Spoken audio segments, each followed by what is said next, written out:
को साक्षात बरीयसीरपि वाचः समासम तत्व ग्रहणाय साक्षात बरीयसीरपि वाचः न समासम। कहते हैं उसको तत्व ज्ञान प्रदान करने में साक्षात बरीयसीरपि वाचः, बरीयसी माने अत्यंत श्रेष्ठ जो वचन है, यहाँ ये सुन प्रत्यय है हाँ एक तो तमपिष्ठन होता है, एक होता है तरवीय सुनो, हाँ ये सुन प्रत्यय, वो क्या है द्विवचन विभज्यो पदम तरवीय सुनो।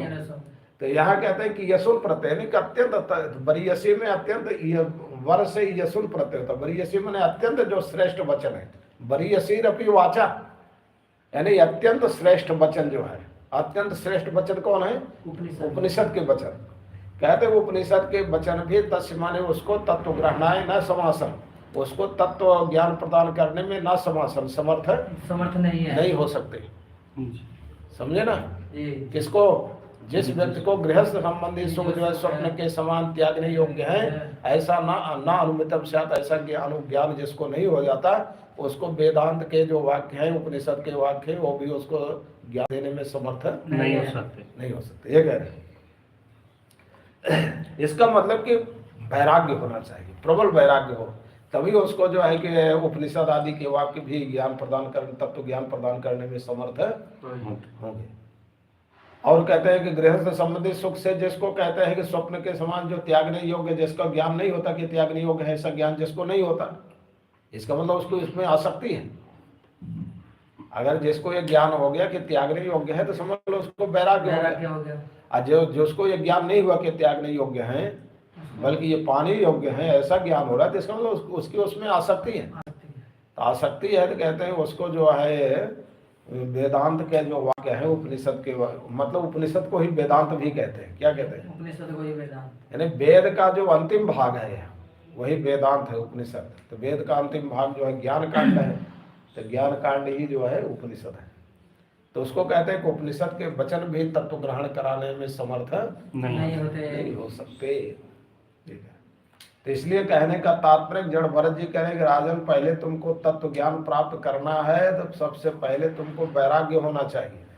अभी तो तुमको अहंकार है कि मैं राजा हूँ, और तुम दृष्टांत दे रहे हो कि जैसे मैं लड़ाई उड़ाई लड़ता हूँ तो हमको थकावट लगती है, वैसे आप पालकी ढो रहे हो तो आपको भी थकावट लगती है। और दृष्टांत भी दे दिया कि महाराज बटलोई में पानी भरो, उसमें चावल डालो, चूल्हे पर रखो, अग्नि जलाओ, तो क्या होगा? अग्नि पहले बटलोई को गर्म करेगी, फिर पानी गर्म होगा, पानी गर्म होगा, चावल गर्म होगा, और चावल गर्म होगा तो कहते हैं कि तंडुल गर्भ रंधी, कुछ चावल के जो गर्भ माने भीतरी भाग है वो रंधी माने पककर भात बन जाता है।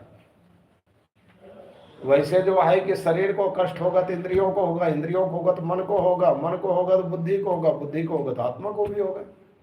आप ही कैसे कहते? तब जड़भरत जी कहते हैं कि राजन जिसको ये सारे गृहस्थ आश्रम के जो सुख है, जिसको स्वप्न के समान जो है कि त्यागने योग्य है ऐसा ज्ञान नहीं होता, उसको वेदांत का जो वाक्य है वचन है वो भी ज्ञान देने में समर्थ है नहीं होते। पहली बात तो वैराग्य होना चाहिए। बोले अभी तुमको पूरा वैराग्य नहीं, क्या समझो? पूरा वैराग्य नहीं होगा। और दूसरी बात है कि तुम ये जो दृष्टांत दे रहे हो बटलोई का, पानी का, चावल का, ये सब साकार रूप है, जड़ है, साकार है, और आत्मा निराकार है, चेतन है।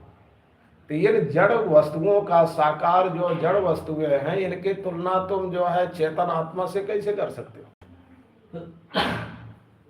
है? तो पहली बात है चेतन वो जड़ है, तो जड़ की तुलना चेतन से नहीं कर सकते। और दूसरी बात ये सब साकार है, बटलोई भी साकार है, चावल भी साकार है, और जो है कि पानी भी साकार है, अग्नि भी साकार है, सब साकार है। अब तुमको इससे कहे जो है कि आत्मा के निराकार है, शुद्ध आत्मा की तुलना कैसे कर सकते?